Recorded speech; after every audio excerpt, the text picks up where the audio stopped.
Chris Steiner, 14, went missing from his bedroom in Baraboo, Wisconsin, on July 4, 1994. He had a shift at his new work that morning and was nowhere to be seen when his parents went to wake him up at 6 a.m. Chris' father told authorities that the night before at 10 p.m., he checked on his son and found him asleep in his bed. Chris would be the last person to see him alive.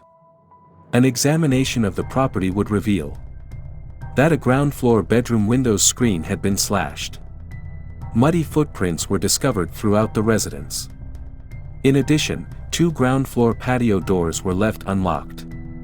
His parents and the police initially agreed that the most likely scenario was a teenage male slipping out to a party or seeing a lady.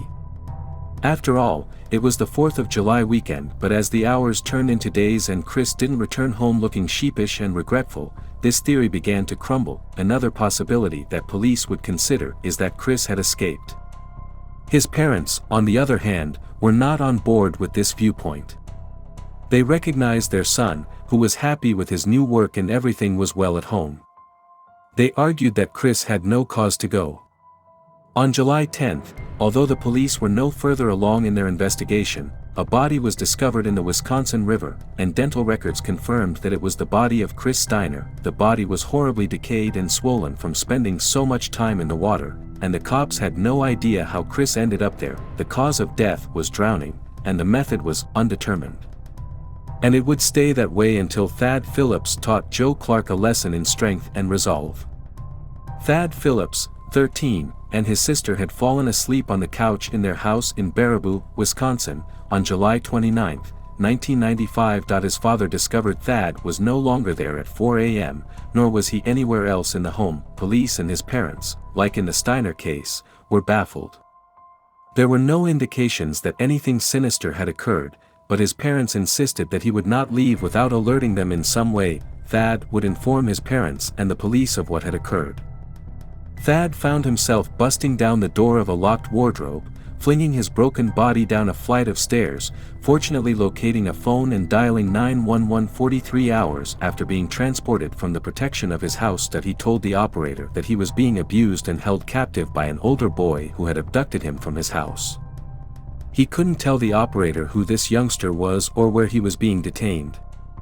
Fortunately, they were able to track down the call, and police and emergency personnel arrived at the house within 30 minutes. Thus, Thad's harrowing ordeal and the sadistic actions of his abduction, 17-year-old Joe Clark, came to a conclusion. Thad informed police that Clark was initially pleasant and mentioned a party that was allegedly taking place at his and his brother's residence. Clark even mentioned other boys that Thad knew, who would be attending the party. All of this was a pretense to keep Thad calm and submissive, and when Clarks arrived at the decrepit and filthy house, his mask slipped. Under false pretenses, he had brought Thad upstairs before tossing him on the bed and twisting his ankle till it fractured. After Thad attempted to run in shock, Clark would lash out at him. Thad saw 2 sides to Clark while he was imprisoned. He would torture and beat Thad for hours at a time, muffling the boy's screams with a towel. These protracted assaults are usually triggered by some kind of aggravation or dissatisfaction. Clark had broken Thad's thigh bone by pushing the leg forward and pressing on it until it snapped.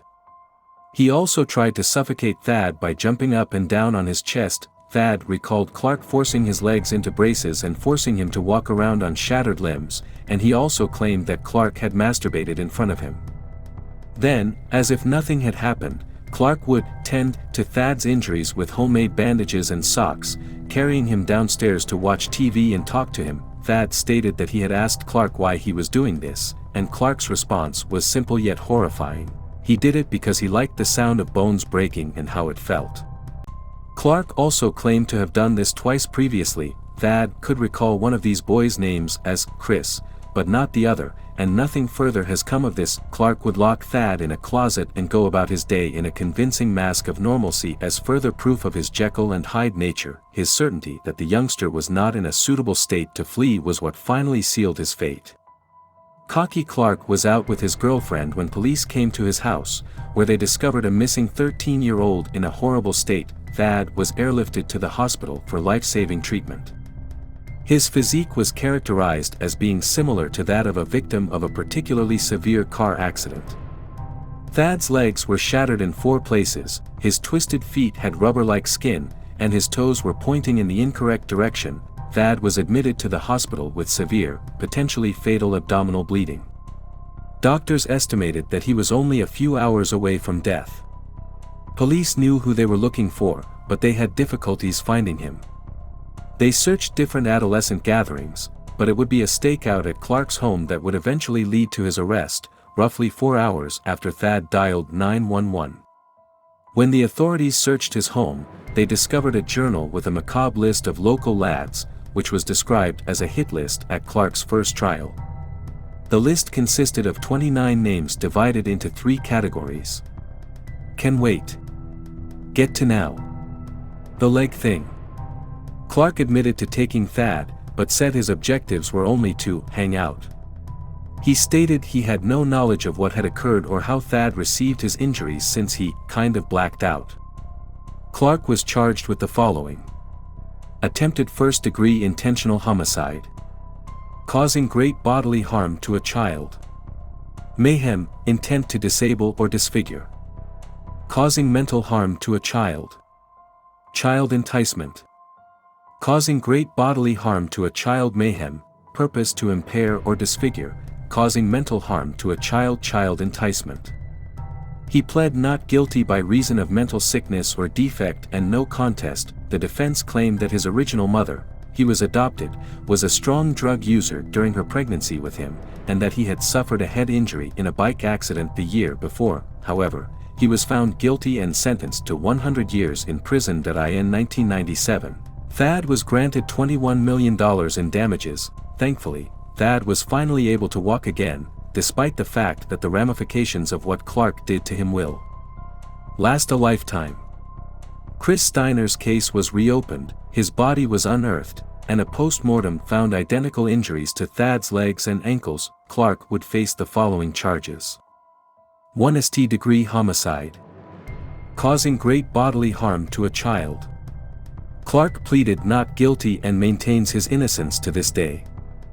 He was, however, found guilty of all charges and sentenced to life in prison with no chance of parole for 60 years. He attempted to appeal his convictions in 1998, citing a lack of evidence, but the case was dismissed. What are your thoughts on the Joe Clark's case? I really appreciate your input. Thank you for taking the time to watch. Be a part of the Chris Crime Diaries family and hit the subscribe button now.